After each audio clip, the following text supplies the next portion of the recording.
Naglabas ng bagong protocol ang House Secretary General kaugnay sa pagdaraos ng SONA ni Pangulong Bongbong Marcos sa Lunes. Kasunod yan ng pahayag ni House Speaker Martin Romualdez na dapat maging simple ang SONA sa gitna ng masamang panahon.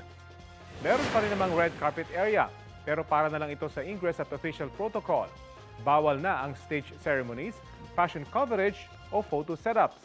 Pwede pa naman daw ang maikling panayam sa mga dadalo sa SONA, alinsunod sa security at accreditation procedures.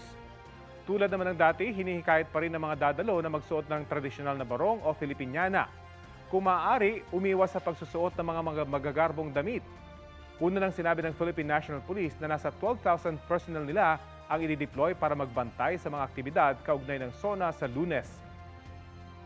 Ang advance team i-deploy raw bukas, July 26. Kumpara sa mga nagdaang SONA, walang kalsadang isasara maliban na lang sa zipper lanes sa Commonwealth Avenue para sa mga kongresista at VIP. Magtitira lang daw ng 3 bukas na lanes para sa mga motoristang papuntang Fairview.